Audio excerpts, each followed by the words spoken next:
Welcome back. अच्छा sir, break पे जाने से पहले सादिया हमारे साथ कॉल पे थी, उनके सवाल का जवाब देंगे और उनकी मदर का नाम है नसीम अख्तर। जो मेरी बेटी ने सवाल किया, पहली बात तो मेरी बेटी की समझदार बेटी थी, एक साबर बेटी थी, एक शाकर बेटी थी जो अल्लाह का शुक्र अदा कर रही थी।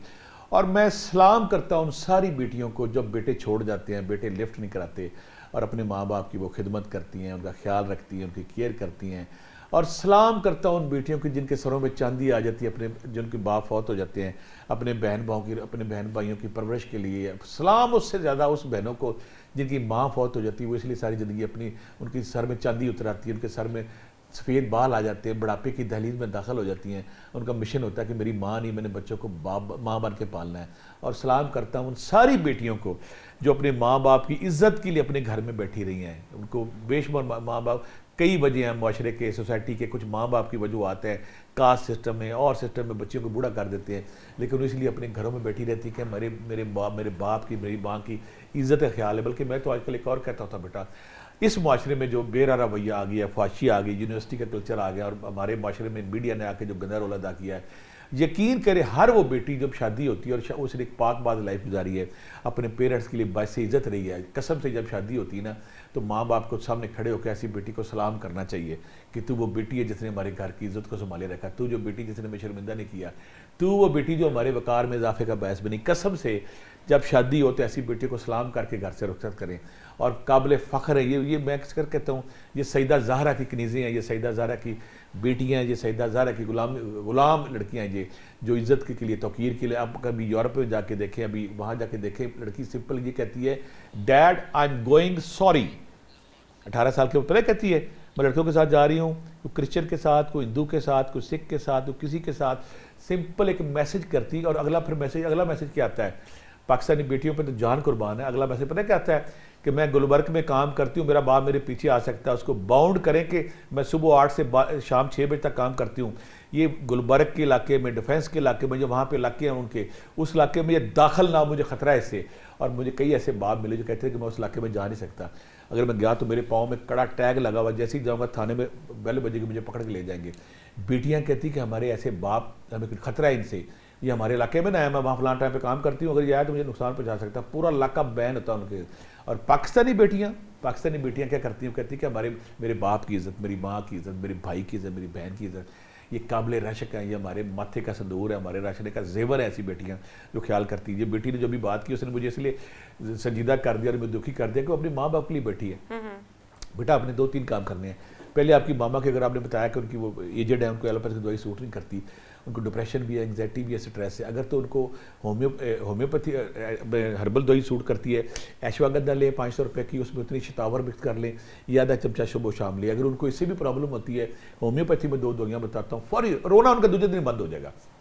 ऐसी मेरी सारी बेटियां जिनको रोने का बड़ा शौक होता है, मुझे कहती मैं वाशरूम में रोती हूँ, कुछ मैं शीशे के सामने रोती हूँ, कुछ कहती मैं दीवारों पे हाथ मार के रोती, कुछ कहती मुझे रोने वाला ढूंढती हूँ, जैसे कि किसी ने हाँ नहीं कि मैं रोना शुरू कर दिया।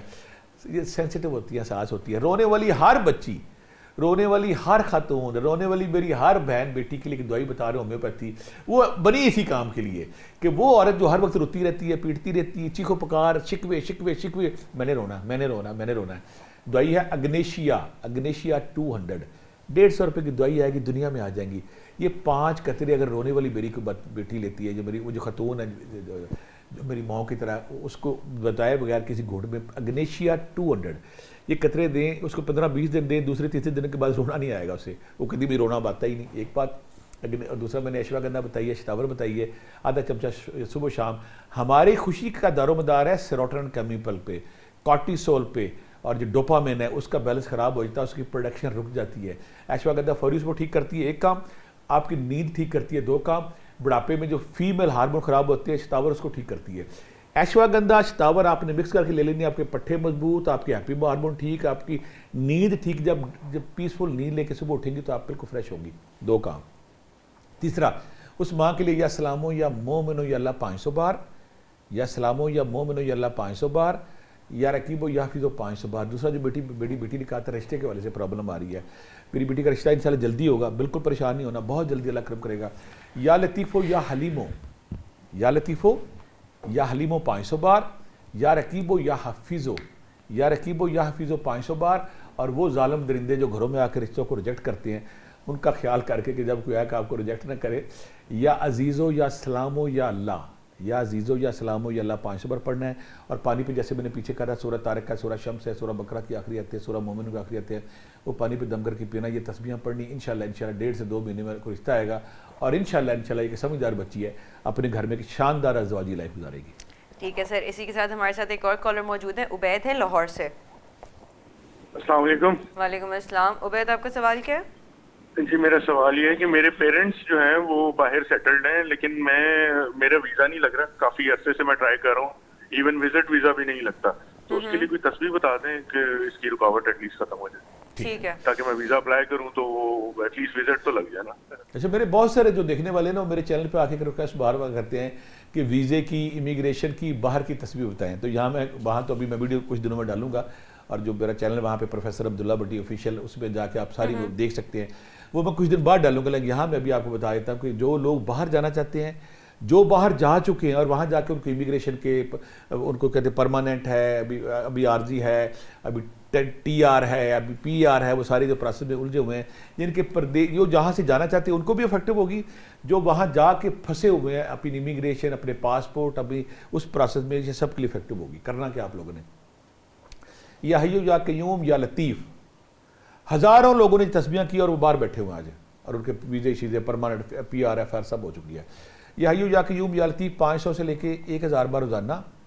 या अल्लाह या वकीलो या नसीरो, अल्लाह इस प्रदेश में ना कोई मेरा दोस्त, ना कोई मेरा साथी, मैं अकेला हूँ। पाकिस्तान में लोग बाहर, या अल्लाह या वकीलो या नसीरो 500 बार। या रज़ाको या बासे, तो अल्लाह मेरा रिज़्क़ खोल दे, मैं 500 बार। फिर बोलता हूँ, या हय्यू या कय्यूम या लतीफ़ 500 से लेके 1000 बार। या अल्लाह या वकीलो या नसीरो 500, और या रज़ाको या बासे तो 500 बार रोजाना पढ़ना है। और सूरह फल्क, सूरह नास 11 बार पानी पे दम करके पीना है। ये जो जिनके वीज़े नहीं लिखते, जिनको प्रॉब्लम आती है बैंक स्टेट में, फलां स्टेट में, ये सारे क्लियर होंगे और जल्दी आपका वीज़ा भी लग जाएगा। और जो बाहर लोग हैं उनके लिए वहाँ भी आसानी होगी। ठीक है सर, इसी के साथ एक और कॉलर मौजूद है, मरी से हैं आतिफ। आतिफ, आप हमें सुन सकते हैं? जी जी, सुन रहा हूँ। अस्सलाम वालेकुम। वालेकुम अस्सलाम। आपका सवाल क्या है? मेरा सवाल ये है कि मेरा बेटा अब्दुल बासित अब्बासी अभी काम पे जा रहा है, वो 3 से फाल कर रहा है। तो सर से ये पूछना था प्रोफेसर साहब से कि क्या मैं उसे अपने साथ अपना पार्टनर रख लूं। और मेरे 2 बच्चे 3 में फाल कर रहे हैं, 3 तारीख को ये इनकी पैदाइश हुई है। तो मेरा काम तो कम ही है। तो ये प्रोफेसर साहब के मैं प्रोग्राम सुनता रहता हूँ अक्सर, तो उसमें ये 3 नंबर की जो बात करते हैं ना कि काफ़ी इनका आई है 3 नंबर वालों की, तो अगर इजाज़त दें तो मैं फिर अपने बच्चों को साथ रख सकता हूँ, पार्टनर कारोबार में अपना पार्टनर रख सकता हूँ। मैं जवाब देता हूँ। अगर आप ये गलतफहमी का शिकार हो गया कि जो बच्चा ऐसा है उसको बगैर पढ़ाई कारोबार में शामिल करना, तो मैंने बिल्कुल ऐसा नहीं कहा मेरे प्यारे बेटे, मेरी जान। मेरा मतलब है कि पढ़ाई की एजुकेशन दें उनको, वो स्टडी, वो उनको ऐसी एजुकेशन दें, कॉमर्स एजुकेशन है, बिजनेस एजुकेशन है, उनको ऑनलाइन है, जिनको उनको ऐसी बिजनेस, ऐसी उनको पढ़ाई कराएं जो उनको सूट करती हो। क्योंकि पढ़ा लिखा बच्चा हर काम बेहतर करता है। ये नहीं करना आपने कि उस बच्चे को बगैर पढ़ाई अपने कारोबार में शामिल कर लेना है।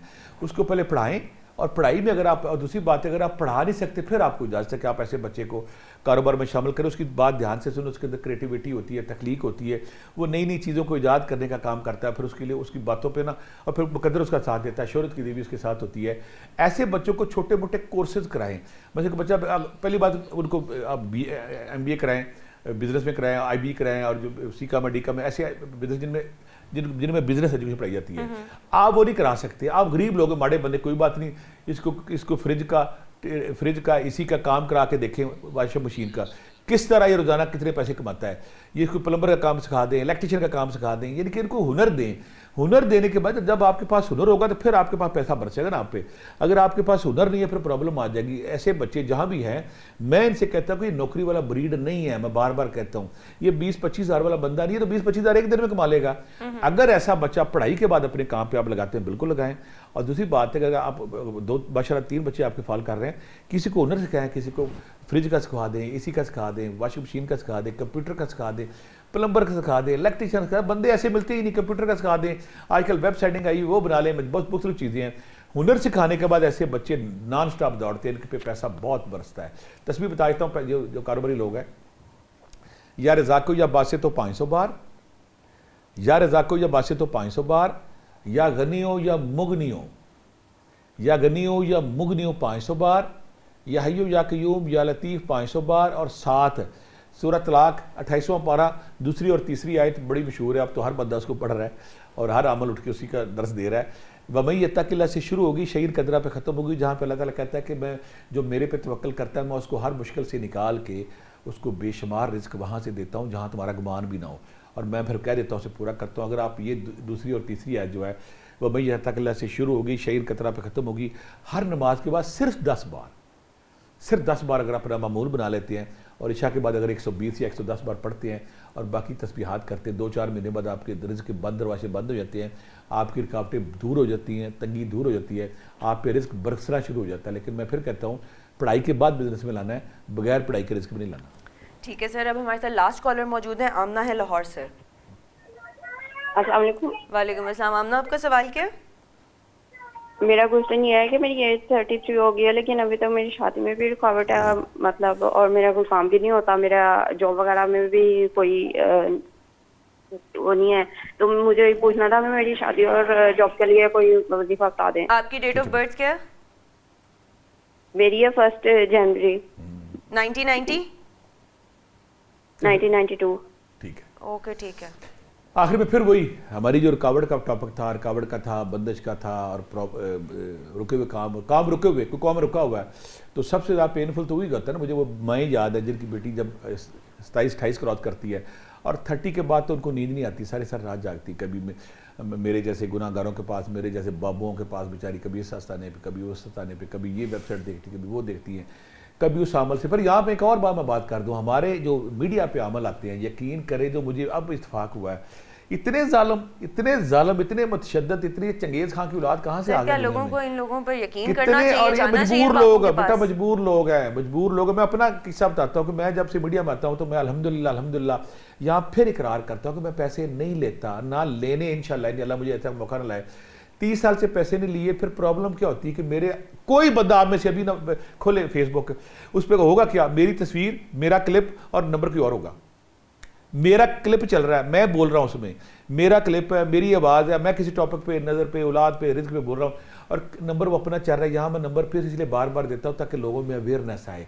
हर दूसरा क्लिप मेरा चल रहा है, हर दूसरा क्लिप, औलाद, रिज़्क, सेहत, दम, फलां, नीचे बंदा फौरी तौर पर कहता है मैं इससे बात करूँ, वो नंबर गलत होते हैं। मैं 28 चैनल है, 18-20 बंद करा चुका हूँ, बाकी मैं FIA को दरख्वास्त दी हुई है, वो नया चैनल बना लेते हैं। अभी मैं प्रॉब्लम करूँगा ना, आप हैरान होंगे, चेक करें जी, इसी के क्लिप बना के चल रहे होंगे 5 मिनट बाद। मेरा नंबर है 0300, इसलिए बता रहा हूँ ताकि इसके अलावा जो भी व्हाट्सएप नंबर है वो गलत है। 0300 4352956 43 52 956 0300। और दूसरी बात है कि बहुत सारे लोग, मैं रमज़ान में नहीं बैठा था, बार बार सवाल करते थे कि आप कहाँ बैठते हैं। मैं सिर्फ एक जगह बैठता हूँ। कुछ लोग बैठा कराची में बैठते हैं, कुछ कहते हैं फैसलाबाद आते हैं, कुछ कहते हैं पेशावर कब आते हैं, कुछ कहते हैं मरी आप कब, कुछ पिंडी आप कब आते हैं, कराची कब बैठते हैं, पता नहीं किन्होंने गलत फहमी फैलाई हुई है। मैं अल्हम्दुलिल्लाह मैं लाहौर में अपने बच्चों फैमिली के साथ हूँ। मैं सिर्फ लाहौर बैठता हूँ, किसी और जगह नहीं बैठता। लाहौर कहाँ बैठता हूँ? 27 क्यू ब्लॉक जौहर टाउन। कुछ लोग पूछे कहाँ से आते हैं? भी लाहौर वाले जहाँ से मर्जी आए, बाहर से आने वाले ठोकर के पास ये जगह है। और बताने का मकसद उन जालसाजों को गिरफ्त करना है। आप वहाँ अगर आते हैं तो मैं इतवार पीर मंगल सुबह 10 से शाम 7 बजे तक, 7 बजे दरवाज़ा इसलिए बंद कर देते हैं कि अगर हम दरवाज़ा बंद न करें तो सारी रात, मैं बूढ़ा आदमी, मैं कहाँ इतनी देर बैठूंगा, सारी रात चलता रहे, दिन भी चलते रहो। सुबह 10 से 7 बजे दरवाज़ा बंद करते हैं, 7 बजे तक जो दरवाजे के अंदर दाखिल हो जाते हैं वो फिर 10, 11, 12 तक चलते हैं। ये मेरी जगह है, ये मेरा एड्रेस। आप वहाँ आएंगे, आपको खाना फ्री मिलेगा, वहाँ पे शुगर की दवाई फ्री मिलेगी, ब्लड प्रेशर की दवाई फ्री मिलेगी, मोरो की दवाई फ्री मिलेगी। ये मेरा एड्रेस है, ये मेरी जगह। अब आखिर में फिर वो जो 25 का उन्हें रिश्ते की बात की थी, या रकीबो या हाफिज़ो 500 बार, या लतीफ़ो या हलीमो 500 बार, या अजीज़ो या सलामो या अल्लाह 500 बार मेरी बेटी पड़ेगी और साथ सूरत ताहा पड़ेगी। इंशाल्लाह बहुत जल्दी रिश्ता आसान हो जाएगा और बच्चों का रिश्ता हो जाएगा। चलिए ठीक है sir, thank you so much. और आज का आपने हमारा अगर प्रोग्राम देखा हो तो इसमें हमने सारी नजरें बद और बंदिश के बारे में बात की हुई थी। जितनी भी रुकावटें हैं, जो सर ने तस्बीहात बताई हैं, वो उसको फॉलो करें, इंशाल्लाह कोई प्रॉब्लम नहीं रहेगी। और इसी के साथ मुझे और अब्दुल्ला भट्टी साहब को दीजिए इजाज़त। इंशाल्लाह अगले हफ्ते हाजिर होंगे, जुम्मा हफ्ता इतवार। तब तक के लिए अल्लाह हाफ़िज़।